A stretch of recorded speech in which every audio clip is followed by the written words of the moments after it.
I guess it was a buildup of a lot of different things that have been happening, not only on this campus, but overall in this nation with the status of Chicanos and Chicanas in the United States, in the universities, and everywhere else. So, I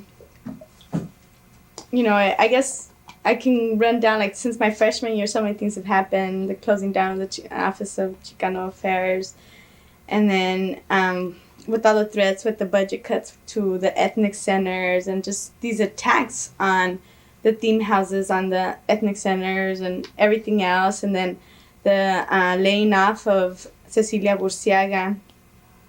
I mean, everything just like piled on, and so many things were happening that we said, wait, we need to do something about it, and we need to change what's going on. There were four Chicana women who engaged in the hunger strike, and a few days before the students decided to engage in the strike and a sit-in in the main quad, there had been one of the traditional Sunday movies at Stanford, and the Chicano students had arranged to have a documentary shown about grapes and to support, I assume, the call for a grape boycott. And that had led to other students at the event to shout racist remarks against the Chicano students. We had the hunger strike because I had to let go Cecilia Burciaga, who I had a lot of respect for, but we had budget problems. I didn't have money for everything. She was the highest ranking Latina at Stanford at the time. She was a dean. This is a woman that we look up to and admire, who has taken care of us and is kind of shepherding us through our education. And so it was very upsetting to the Chicano Latino community. When we left with hunger strikes, protests. Those students did not want to see us go. There were a lot of tears shed, a lot of bitterness during that time. It was a brutal, brutal departure. Day one, it gets attention, right? Because they're camped out in the middle of the quad, right?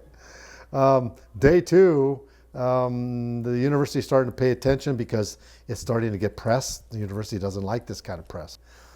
Day three, now they start wondering how long this strike is going to go on.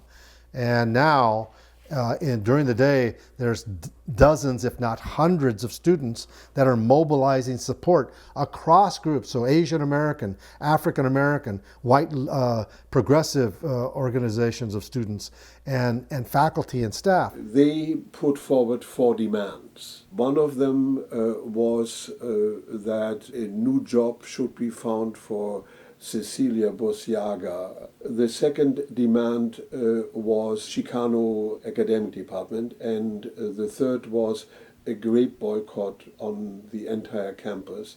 And then there was a fourth calling for a community center in East Palo Alto. Several of us went on a hunger strike for, a day or a couple of days, just in solidarity with the main group of women, of Latinas that did longer. And one of them was Elvira Prieto, who is now the director of El Centro Chicano and Latino. That meeting, Gerhard Casper says, okay, we agree to some of your demands, and we will put in place now some of the processes, several of which are committees to investigate whether table grapes should be banned from the university in support of the UFW, whether there should be a Chicano Studies program. He hands that over to Dean John Chauvin in Humanities and Sciences, and a few other things. We set up this framework of a comparative study of race and ethnicity, a center for the comparative study of race and ethnicity, which would include Hispanic studies.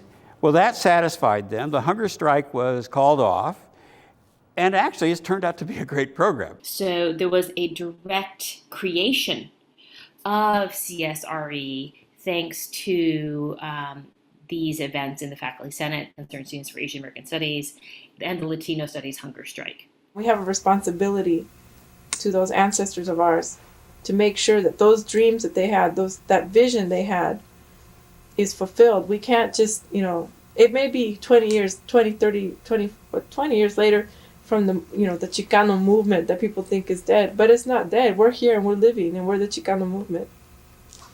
And Chicana movement. Yeah.